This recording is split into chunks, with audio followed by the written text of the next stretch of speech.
Muy bien, dice la palabra de Dios así, Mateo 6, verso 25 al 34. Por tanto os digo, no os afanéis por vuestra vida, qué habéis de comer o qué habéis de beber, ni por vuestro cuerpo, qué habéis de vestir. ¿No es la vida más que el alimento y el cuerpo más que el vestido? Mirad las aves del cielo, que no siembran, ni siegan, ni recogen en graneros, y vuestro Padre Celestial las alimenta. ¿No valéis vosotros mucho más que ellas? ¿Y quién de vosotros podrá, por mucho que se afane, añadir a su estatura un codo? Y por el vestido, ¿por qué os afanáis? Considerad los lirios del campo, cómo crecen, no trabajan ni hilan, pero os digo que ni aun Salomón con toda su gloria se vistió así como uno de ellos. Y si la hierba del campo, que hoy es y mañana se echa en el horno, Dios la viste así, ¿no hará mucho más a vosotros, hombres de poca fe? No os afanéis, pues diciendo, ¿qué comeremos, o qué beberemos, o qué vestiremos? Porque los gentiles buscan todas estas cosas, pero vuestro Padre Celestial sabe que tenéis necesidad de todas estas cosas. Mas buscad primeramente el reino de Dios y su justicia, y todas estas cosas os serán añadidas. Así que no os afanéis por el día de mañana, porque el día de mañana traerá su afán. Basta a cada día su propio mal. Vamos a cerrar nuestros ojos. Padre, gracias te damos por esta mañana. Pedimos tu palabra, pedimos que sea tu Santo Espíritu hablando a nuestro corazón. Padre, todos los que estamos acá necesitamos escuchar tu voz, ser direccionados. Padre, dar pasos en nuestra vida, hacer ajustes necesarios para apegarnos a tu voluntad. Hemos entendido que no eres tú el que se va a pegar a nosotros, sino somos nosotros los que tenemos que cambiar. Y que esta palabra, Señor, traiga revelación a nuestro espíritu.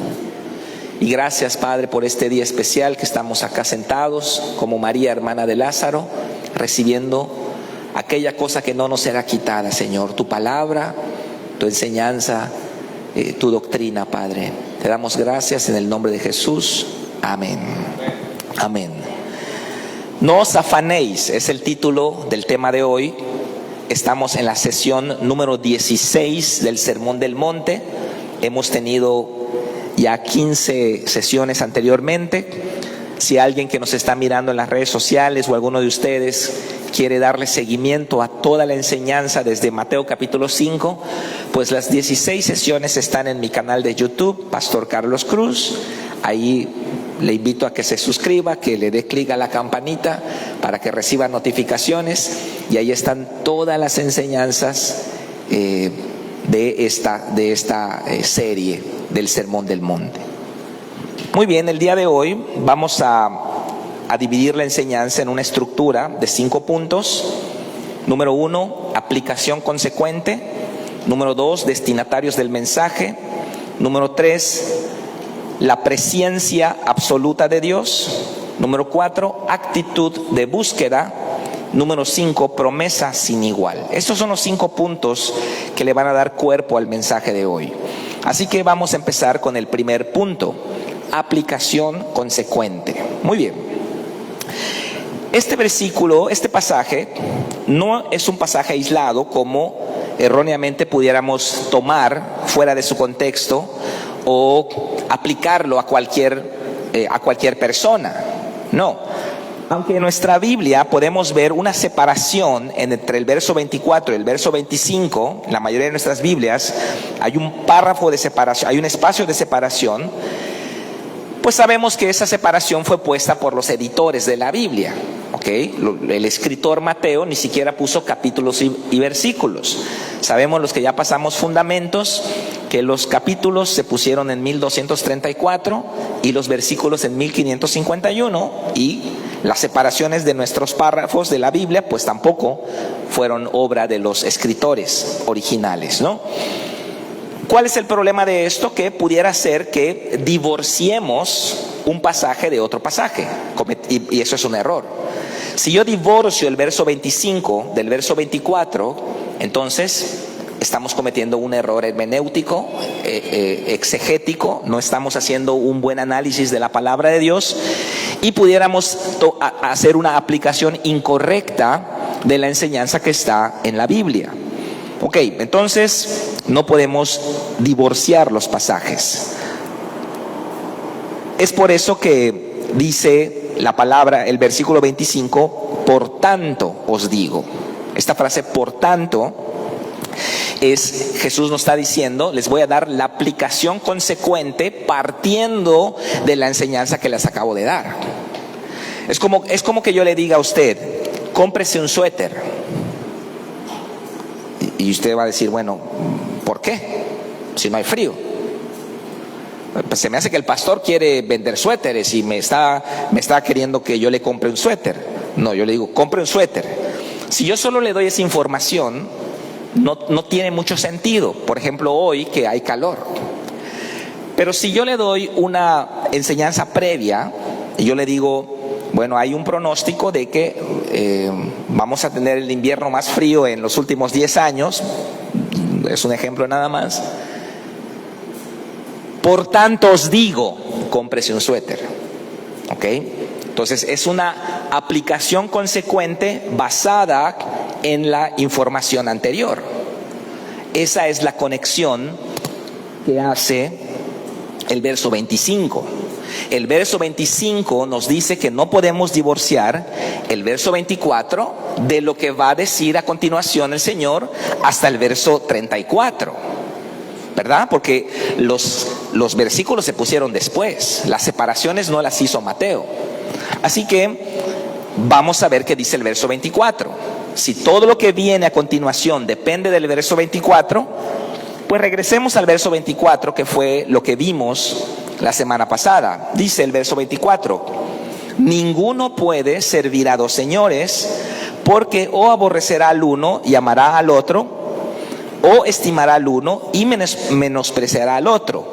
No pueden servir a Dios y a las riquezas. Por tanto os digo, ¿ok? Ya tenemos la base doctrinal de lo que nos va a enseñar el Señor. Ahora, ¿qué significa el verso 24? Aprendimos la semana pasada que la palabra riquezas en el verso 24 proviene de una palabra griega, o más bien caldea, que es la palabra mamón. Le pongo énfasis en la primera sílaba para que no se oiga feo. Mamón es la palabra, que es el dios caldeo de la codicia. El dios caldeo de la codicia, de la avaricia, de la acumulación compulsiva de bienes materiales, de tratar de llenar mi corazón con más y más cosas y querer comprar más y más cosas, y siempre va a haber algo nuevo y lo voy a querer comprar. Ese espíritu es mamón, es un espíritu de codicia, de avaricia, que induce a sus adeptos, a sus esclavos, a la codicia, al amor al dinero, a la acumulación de cosas de manera compulsiva. Como dice a veces las esposas, ¿no? Necesito. Yo le digo a mi esposa, no digas necesito. Necesito una bolsa. Sí, di quiero, porque no tienes 8, ¿ok? Bueno, y entonces, pero nuestra generación padece de eso. Nuestra generación hay acumuladores compulsivos, ¿no? ¿Y cuál es el problema de esto? Que Jesús dice, bueno, el traductor, acá obviamente Mateo o Casidoro de Reina en nuestro caso, no traduce la palabra literal mamón, traduce riquezas. Pero Jesús está personificando Porque Jesús está hablando de un Dios con D minúscula, de un demonio, de un espíritu. No puedes servir a Dios y a Mamón. No puedes, no puedes amarlos a los dos. Vas a amar a uno y vas a aborrecer al otro. Cuando aborreces a Dios, porque el diezmo es el cumplimiento del primer mandamiento. Y yo escucho mucha gente en las redes oponerse, estar en contra, hacer videos en contra. ¿Qué están demostrando? Que aborrecen a Dios. ¿Por qué? Porque en su corazón está Mamón, está la codicia, como el Gollum, ¿no? Del Señor de los Anillos, que está en su cueva ya, el anillo, nadie me lo quite, ¿no? Y se la pasa ahí la vida ahí cuidando el anillo. La codicia lo ha carcomido físicamente, tiene un aspecto horripilante por la codicia que lo consume. Y Jesús dice, bueno, ustedes, si van a seguirme, no pueden servir a dos señores. Sépalo desde ahorita, porque vas a amar a uno y vas a odiar al otro, vas a aborrecer al otro, o viceversa. Todos nosotros venimos de una generación materialista. Tenemos que destronar a esa deidad de nuestro corazón. Un Dios ajeno en nuestro corazón, no necesariamente una estatua, una imagen, es algo que ocupa el primer lugar en nuestro corazón. Y cuando nosotros no le damos a Dios ese lugar, lo que le corresponde, demostramos que esa deidad está gobernando nuestro corazón.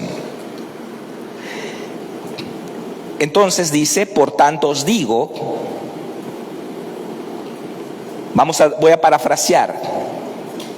Por tanto, voy a leer el verso 25 y luego parafraseo. Dice, por tanto os digo, no os afanéis por vuestra vida, qué habéis de comer o qué habéis de beber. ¿Okay? Por tanto os digo, no puedes servir a dos señores. Por tanto os digo, si sirves a Dios, no te vas a afanar. Porque Dios tiene cuidado de ti. Pero si sirves a Mamón, vas a vivir afanado. Vas a estar turbado, preocupado. Y como el objetivo, cuando amamos el dinero, como el objetivo es la obtención de dinero, muchas veces me voy a ver en una situación de hacer cosas indebidas para obtenerlo. Y otras veces voy a rechazar a Cristo para no perderlo, porque amo el dinero. Entonces no se puede servir a dos señores. En otras palabras, se están engañando a ustedes mismos si aman el dinero y dicen amar a Cristo.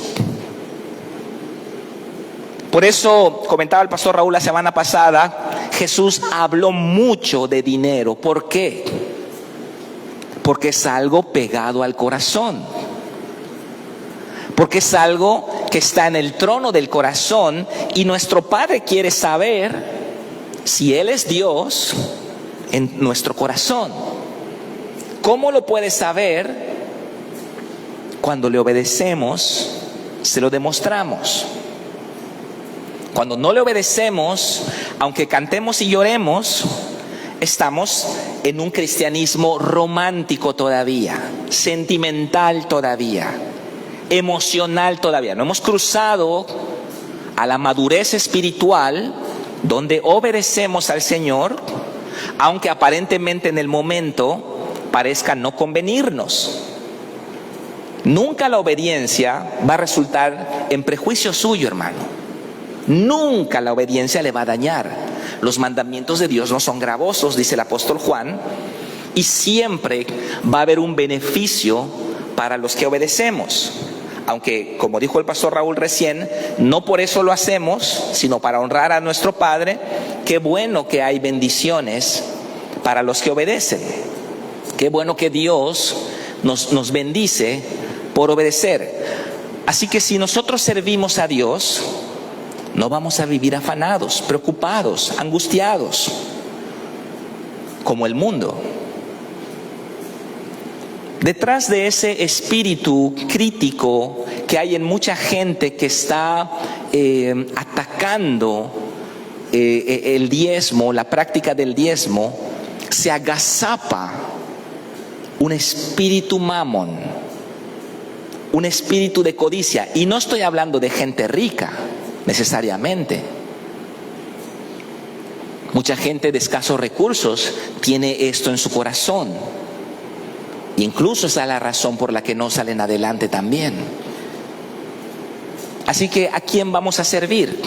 No podemos servir a dos señores. ¿A quién vamos a honrar? No se puede, dice Jesús. Ese es el punto número 1, aplicación consecuente. Lo que te digo a continuación depende del verso 24. No puedes servir a dos señores, por tanto os digo. Y entonces pasaremos al segundo punto, destinatarios del mensaje. Segundo punto del sermón. ¿A quién le está hablando Jesús? Jesús no le habla al mundo aquí, ¿verdad? Jesús no le está hablando al mundo, número 1. Número 2, Jesús no le está hablando a las feligresías. ¿A quién le está hablando Jesús acá? A sus discípulos. A sus discípulos le está hablando Jesús. Porque luego tomamos este pasaje fuera de su contexto y entramos a este evangelio que, la verdad, hermanos, tenemos que tener sensibilidad espiritual para detectar este evangelio.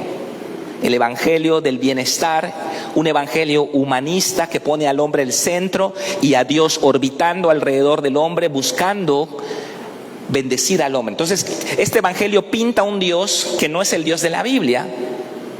Pinta un Dios de que, oh, Dios quiere, este es tu año. Dios quiere cumplir tus sueños. Lo único que Dios quiere es que te vaya bien en la vida. Dios quiere que seas feliz. Y bueno, sí, pero esa es la mitad de la enseñanza. La otra mitad es que nosotros tenemos que obedecer al Señor. No es nada más, Dios te quiere bendecir, te quiere prosperar, este es tu año, veo puertas abiertas delante de ti, veo promociones en tu vida, bla, bla, bla, bla, bla, bla. Es puro humo, es humanismo barato, vestido de versículos bíblicos. Así que se puede utilizar este pasaje fuera de su contexto para decir, mira, Dios tiene cuidado de ti, Él te va a bendecir, Él te va a dar todo, no te preocupes. Bueno, sí, pero ¿a quién le está hablando Jesús acá? Esto es importante notarlo. Porque los destinatarios de este mensaje son discípulos de Jesús. Gente que no tiene a Mamón en su corazón, en primer lugar.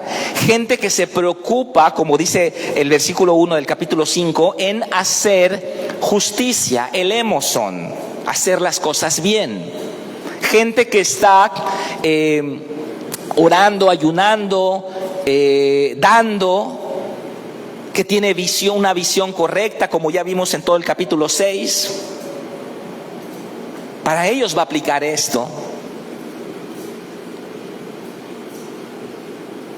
Por eso dice acá, vamos a leerlo: no se afanen por vuestra vida, que han de comer o que han de beber, ni por vuestro cuerpo, que habéis de vestir. ¿No es la vida más que el alimento y el cuerpo más que el vestido? Jesús está hablándonos acá. Escuche lo que voy a decir. Jesús le está hablando acá a gente que le ama, a gente que le sirve. Escuche bien, porque hay muchos acá que van a agarrar esto que voy a decir y van a correr esto, como dice Habacuc 2:2. Van a tomar la visión y van a correr con ella. Jesús le está hablando a gente que le ama, pero tienen la genuina preocupación de cómo van a solventar sus gastos. Gente que le quiere servir, tal vez de tiempo completo, pero tienen la genuina preocupación de cómo voy a solventar mis gastos. Como pasó con nosotros al inicio, en el año 2007, que nosotros teníamos ese deseo de servir a Dios, pero bueno, uno tiene que pues comer y pagar muchas cosas. Y por más de 2 años estuvimos, cuando iniciamos la iglesia, estuvimos trabajando fuerte. Yo tenía un pequeño negocio de instalación de redes de cómputo y venta de equipos, etcétera. Y aparte teníamos la iglesia. Y mucha gente ha preguntado, ¿cómo sé si el Señor me está llamando al ministerio de tiempo completo? Bueno, para empezar, no todos son llamados al ministerio de tiempo completo. Hay gente que sí, hay gente que no. Si nosotros sentimos el llamado al ministerio de tiempo completo, es decir, queremos, como mi esposa Abby y yo, estamos de tiempo completo, ¿cuáles son las 2 señales que se deben de cumplir? Según Harold Everly, un hombre de Dios que nos dio un seminario en los 90s, él dijo, hay 2 señales que se tienen que cumplir para que sepas si eres llamado al ministerio de tiempo completo. Número 1, que tu ministerio te demande tiempo completo. Y número 2, que tu ministerio te sostenga económicamente. Cuando esas 2 cosas, esas 2 señales se dan, entonces es Dios abriéndote la puerta al ministerio de tiempo completo. En el caso nuestro, a los 2 años de haber iniciado Fuente de Vida, se dieron estas 2 señales. La iglesia nos demandaba tiempo completo. Al principio no, éramos pocas personas. Empezamos a hacer encuentros, empezamos a hacer reuniones, escuelas de discípulos, y la iglesia nos demandó tiempo completo. Entonces yo cerré mi negocio, me quedé con 4 clientes fuertes y solamente a ellos atendía. Pero había uno que a veces me llamaba domingo y yo tenía que estar porque de mí dependía que sus sistemas de cómputo funcionaran. Y había veces que terminando la iglesia yo llevaba a mi familia a la casa y yo me iba todo el resto del día a terminar esos trabajos. Y llegó un punto donde ya ni a los 4 pude atender, ni a estos 4 pude atender. O sea, el ministerio nos demandó tiempo completo y el ministerio, la iglesia, ya podía sostenernos económicamente. Es una imprudencia entrar al ministerio de tiempo completo cuando el ministerio no nos está demandando tiempo completo y cuando el ministerio no puede sostenernos económicamente. Entonces, este mensaje es para aquellas personas que tienen la genuina preocupación. Ellos quieren servir a Dios, quieren seguir a Jesús, pero tienen la genuina preocupación de cómo van a sostenerse. O pudiera ser que tienen un negocio domingo y dicen, bueno, ¿cómo le voy a hacer si yo tengo que ir a la iglesia? De tal manera que no haya obstáculos en nuestro servicio a Dios. Tenemos todos que trabajar, tenemos un empleo, un trabajo, un negocio, etcétera, pero también tenemos que servir a Dios. Por eso dice que en el libro de Nehemías que los constructores con una mano tenían la pala y con otra mano tenían la espada. Entonces así uno tiene que vivir.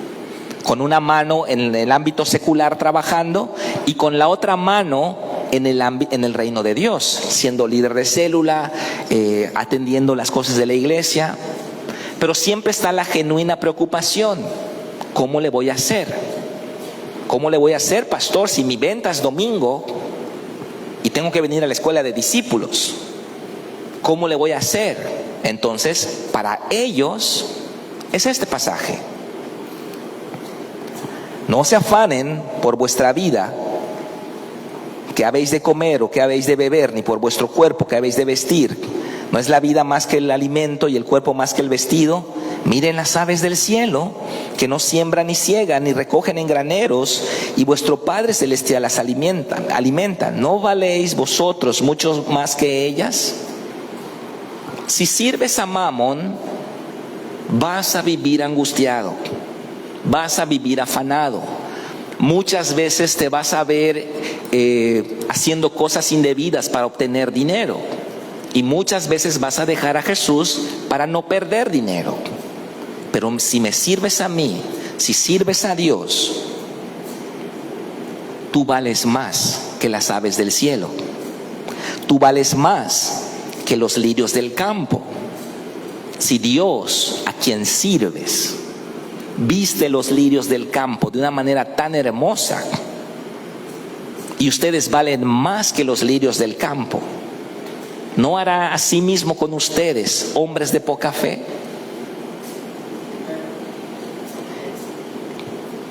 Verso 31.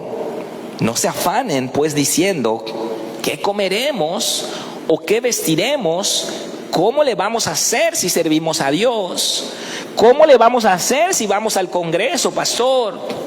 Tú nos dices que entremos a la escuela de discípulos, nos dices que seamos líderes de célula.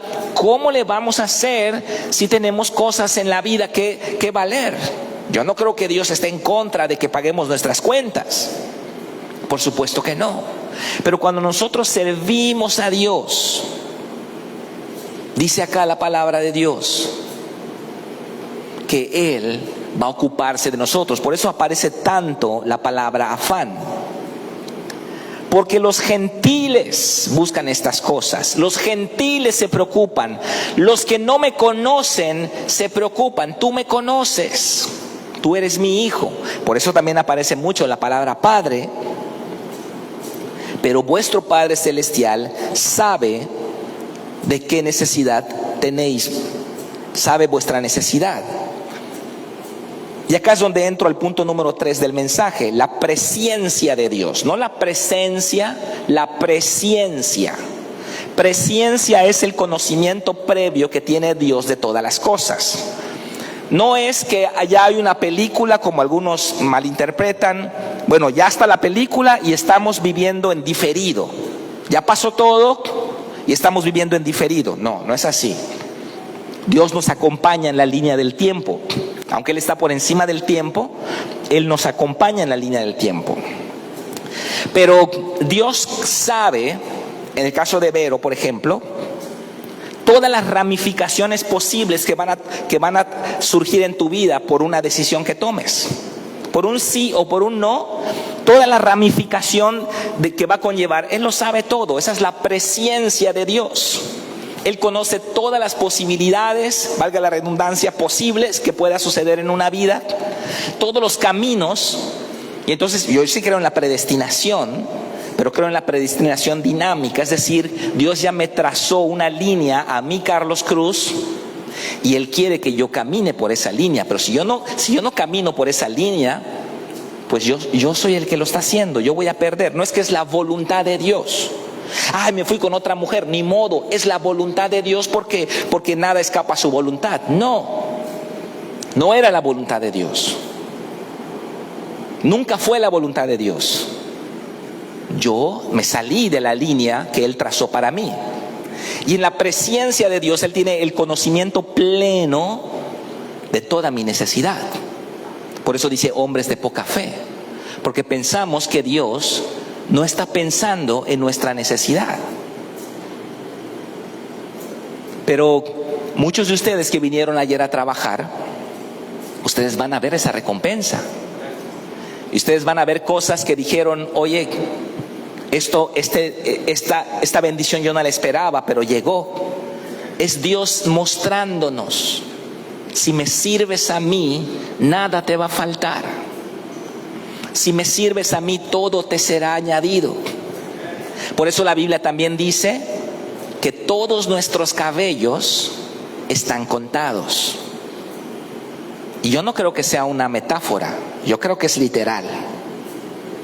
En el cielo hay estadísticas. Cada palabra que ha salido de tu boca está registrada.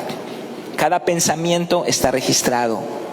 Cada latido de tu corazón está registrado. Él conoce todas las cosas. Por eso es hermosa esta frase, este versículo, que dice: los gentiles buscan todas estas cosas. ¿Qué cosas? Sustento, dinero, pagar las deudas. Los gentiles buscan todas estas cosas, pero vuestro Padre sabe, conoce su necesidad.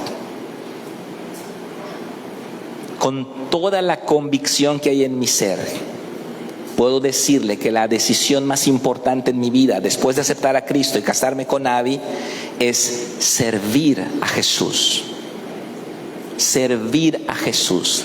Y no estoy hablando del ámbito material y económico, que es muy variable en mi vida, hermanos. Estoy hablando del gozo, la satisfacción, la paz, la gratificación, la riqueza espiritual que conlleva servir a Dios. Yo rechacé, hermanos, un trabajo en Comisión Federal de Electricidad y un proyecto en la UADY. Trabajamos 6 ingenieros en un proyecto en la Facultad de Matemáticas. Termina el proyecto y solo un ingeniero de los 6 iba a continuar el proyecto y me escogieron a mí. Y al mismo tiempo, por un salario 10 veces menor, mi pastor, Gaylan Scott, me dijo: me voy a Estados Unidos y no tengo quien se quede a cargo de la iglesia. No lo pensé, hermanos. No lo pensé. Y a veces le digo a Abby: ¿qué hubiese pasado si yo hubiese tomado esos trabajos? Seríamos miembros de una iglesia.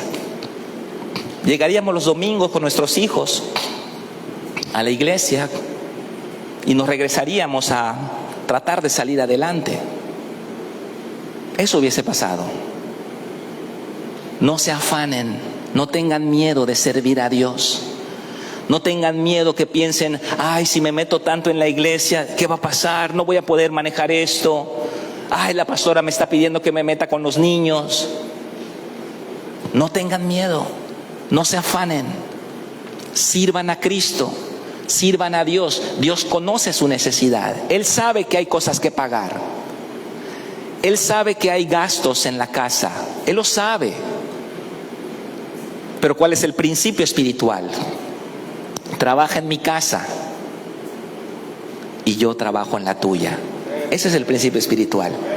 ¿Cuántos quieren que Cristo trabaje en su casa? Trabajen en la casa de Él. Y no estoy hablando solo de lo físico, que es tremendo, sino también de lo espiritual. Esa es la presencia de Dios. Pasamos al punto 4, búsqueda genuina. Actitud de búsqueda, perdón. Y es lo que dice el verso 33. Mas buscad primeramente el reino de Dios y su justicia, y todas estas cosas os serán ¿qué? Añadidas. Afánate sí por buscar el reino de Dios. Es lo que está diciendo. No te afanes por qué has de comer, cómo le vas a hacer, cómo vas a pagar, cómo vas a sacar adelante tu vida.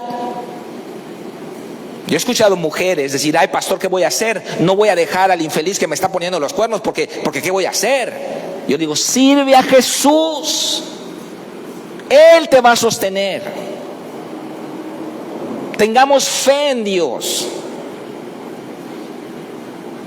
Busquen primeramente el reino de Dios y su justicia. Entonces, sí hay que afanarse, sí hay que preocuparse, pero por buscar el reino de Dios y su justicia.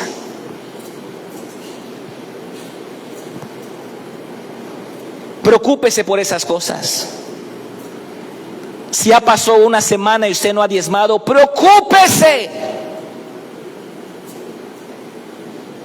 Se preocupa más por el banco, le teme más al banco que a Dios. Preocúpese por buscar el reino de Dios. Una búsqueda intensa es lo que significa la palabra seteo en el griego. Una procuración activa, no una espera pasiva, sino que usted es activo, proactivo, está buscando. No está esperando, bueno, si Dios me quiere bendecir, que Él venga a mi casa a bendecirme. No, eso es pasividad. Dios no recompensa eso, no es fe. Primeramente la palabra, ¿sabe cuál es la palabra griega? Primeramente, protón.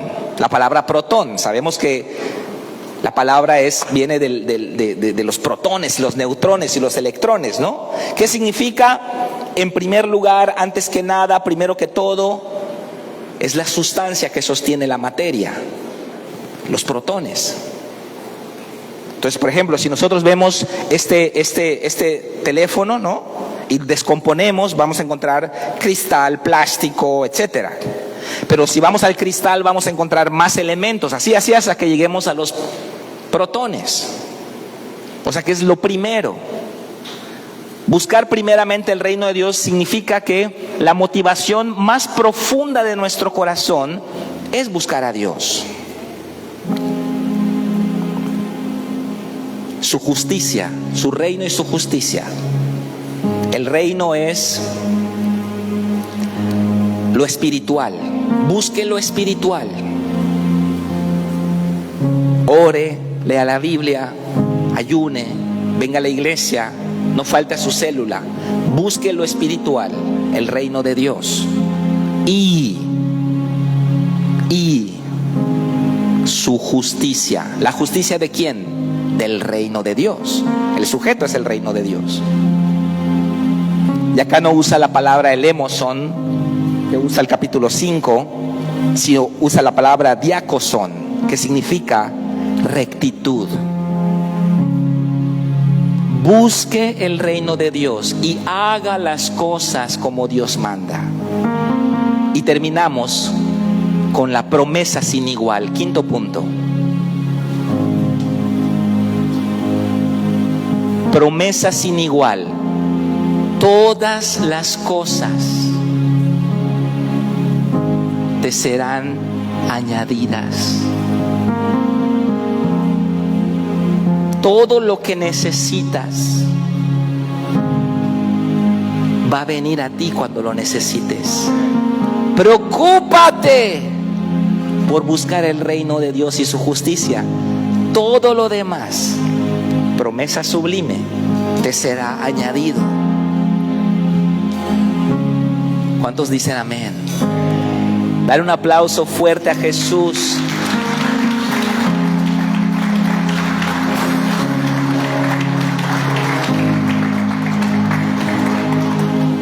Vamos a ponernos de pie.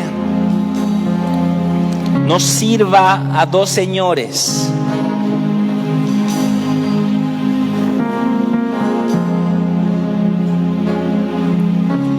Vamos a quebrantar el trono de Mamón en nuestro corazón.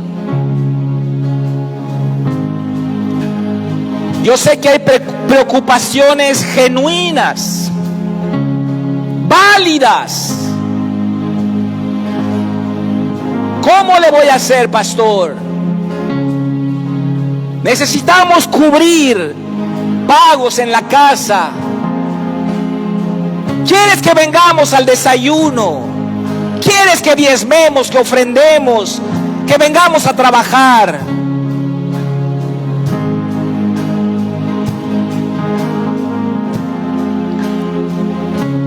Busca el reino de Dios. No te afanes por esas cosas. Afánate, preocúpate por buscar el reino de Dios y por hacer justicia. Todo lo demás será añadido. Promesa de Dios, palabra de Dios. Pagos, deudas, sanidad en el matrimonio, hijos que están lejos del camino de Dios. Todo dice Jesús.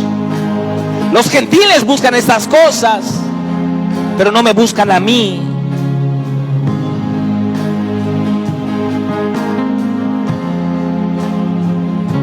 Todo será añadido a aquel que busca a Jesús, a su reino, su justicia. Vamos a levantar nuestras manos y vamos a cantar este canto.